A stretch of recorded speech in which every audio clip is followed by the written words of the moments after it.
अस्सलाम वालेकुम दोस्तों। आज मेरे क्लिनिक पे एक ऐसे पेशेंट आए हैं, नाम इनका हाजी शरीयत है और 65 साल इनकी एज है। वैसे कोयटा के हैं लेकिन यहाँ पे वाह कैंट में पिछले कई सालों से यहाँ पे रिहाइश पजीर हैं। और हाजी साहब जो हैं ये नॉन डायबिटिक हैं, इनको शुगर नहीं है, लेकिन पिछले 12-13 साल से ये बेड रिडन है, व्हील चेयर पे हैं। एक फालिज वाली बीमारी इनको पिछले कई साल पहले हुई थी, जिसकी वजह से इनको व्हील चेयर पे आना पड़ा।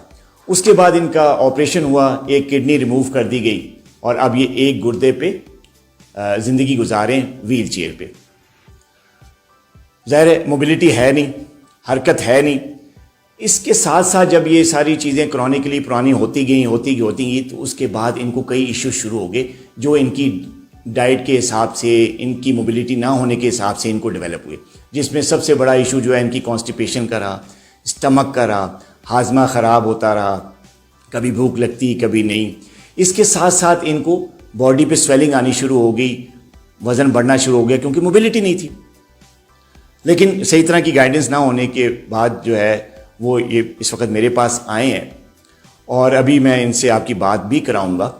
लेकिन होता ये है कि जब इस किस्म की जब इमोबिलिटी आती है, पेशेंट मूव नहीं कर सकता, तो कई ऐसी चीज़ें हैं जो कि पेशेंट्स में आती हैं और वो चीज़ें जो हैं अगर सही तरह मैनेज ना हो तो इस किस्म की सूरत हाल हो सकती है। जैसे आप देख रहे हैं कि हाजी साहब के पाँव पे स्वेलिंग आ रही है और इस स्वेलिंग की बड़ी वजह जो है इनका बैठा रहना और इनके पाँव लटका कर एक ही जगह पे स्टैंड स्टिल रहना। इसके अलावा इनको थोड़ा सा पेट का साइज़ भी बढ़ा हुआ है और हाजी साहब जो हैं इनको स्टमक का भी काफ़ी ज़्यादा इशू है। इसके अलावा जब ये बेड रिडन हुए तो एक और प्रॉब्लम इनको डेवलप हो गया, वो है एलर्जी, जिसकी वजह से इनको रेशा डेवलप हुआ और अब ख़ास तौर पे जब मौसमी तब्दीलियाँ होती हैं तो इनके छाती पे काफ़ी ज़्यादा रेशा होता है, जो इनको सांस लेने में काफ़ी ज़्यादा डिफ़िकल्टी होती है।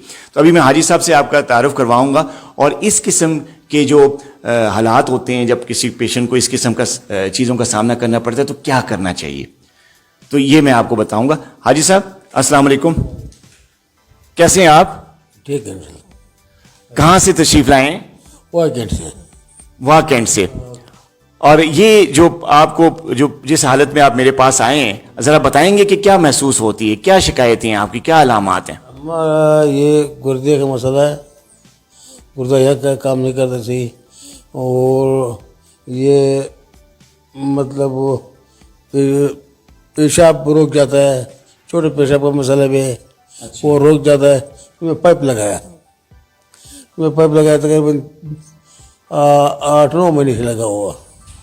हाजी साहब कह रहे हैं कि इनको यूरिन का कैथेटर लगा हुआ है पिछले कोई 8-9 महीने से, क्योंकि गुर्दा एक है और यूरिन रुक रहा था और जिसकी वजह से इनको यूरिन कैथेटराइज कर दिया गया। एक तो ये मसला जी हाजी साहब, दूसरी और क्या प्रॉब्लम है? और मतलब ये एलर्जी है, ये ये अंके का खारिश करता है, अंके का एलर्जी की गोली खाते हैं। जैसे कि मैंने बताया कि एलर्जी की शिकायत इनको काफ़ी अरसे से है, जिसकी वजह से इनको खारिश भी होती है और एलर्जी की गोली भी रेगुलरली खाते हैं। बिल्कुल सूजन ये सारा बदन में तकरीबन 10 दिन से हो गया, ये सूजन बहुत ज़्यादा आया। पहले तो नहीं ज़्यादा, अभी 10 दिन से बहुत ज़्यादा आया। अभी आई साहब की शायद आपको आवाज़ आ रही हो कि इनकी सूजन अब डेवलप हो गई है 10-15 दिन से, जो इनको अभी डेवलप हो रही है और एलर्जी की वजह से ये तंग है और साथ इनका मैदे का जो ये प्रॉब्लम है। अभी हमने जब इनकी इन्वेस्टिगेशन करवाएंगे तो हमें एग्जैक्ट जो है वो डायग्नोसिस पता चलेगी कि क्यों स्वेलिंग क्यों हो रही है। लेकिन जहाँ तक मैं सस्पेक्ट कर रहा हूँ कि क्योंकि किडनीज का प्रॉब्लम काफ़ी अरसे से चल रहा है तो ये ड्यू टू किडनी प्रॉब्लम ये स्वेलिंग हो रही है। बैठा रहना भी एक वजह है। दूसरा ये कि हाजी साहब जो है जो एलर्जी की एक आध गोली जो अभी मुझे पता चला ये ले रहे हैं, जिसकी वजह से इनको थोड़े से साइड इफ़ेक्ट डेवलप हो रहे हैं। कुछ ऐसी मेडिकेशंस होती हैं जो कि अगर क्रॉनिकली इस्तेमाल की जाएँ बगैर डॉक्टर के मशवरे के तो उनके साइड इफ़ेक्ट्स डेवलप होते हैं, जो कि अभी इनमें आ रहे हैं। तो अभी उनकी दवाइयों को चेंज किया गया है। जो साइड इफ़ेक्ट्स वाली मेडिकेशंस थी उनको हमने नॉन साइड इफ़ेक्ट्स वाली ऐसी दवाइयाँ जो कि क्रॉनिकली दी जाती हैं, जिनका साइड इफ़ेक्ट नहीं होता, ये बहुत कम होता है, वो दी जाती, तो वो अभी इनको दी हैं। प्लस इनका स्टमक का भी बड़ा इशू है, मैदे का भी, वो खुद अभी आपको बताएंगे। आई साहब, मैदे का एक इशू है जो कि आपने बताया नहीं, बताइए क्या है? इसी का मतलब ये रोटी ज़्यादा खा नहीं सकता है, जो खाएगा तो फिर पेशाब आता है। और 4 दिन गोली नहीं खाते, 4 दिन तो बाद हम गोली खाते हैं बड़े पेशाब का। अच्छा, हाँ, अब भाई साहब का मतलब ये था कि ये जब खाना खाते हैं तो ज़रा कम खा रहे हैं, क्योंकि जब ये खाना खाते हैं तो इनको पेट सूजने लगता है और कॉन्स्टिपेशन इनको क्योंकि मोबिलिटी की वजह से रहती है, जिसकी वजह से इनको बड़ा पेशाब नहीं आता, कभी कभी 2-2 3-3 गुजर जाते हैं, तो जो इनको बड़ा डिस्कम्फर्ट होता है, तो जिसकी वजह से ये खाना कम खाते हैं, क्योंकि इनको पता है कि जैसे खाया तो फिर कब्ज़ हो जाती है। तो दोस्तों, हाजी साहब से मैंने आपको मिलवाया। इस किस्म के केसेस में कोशिश करें अपने मौलिद से एक रेगुलर रब्ता रखें, ताकि आप उन दवाइयों को इस्तेमाल करें जिनके साइड इफ़ेक्ट्स नहीं हैं।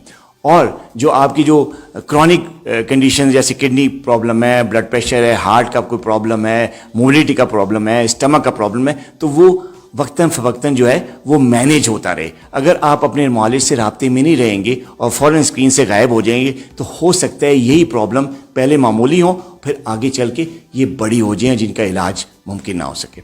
अपना बहुत ख्याल रखिएगा। अल्लाह हाफिज़।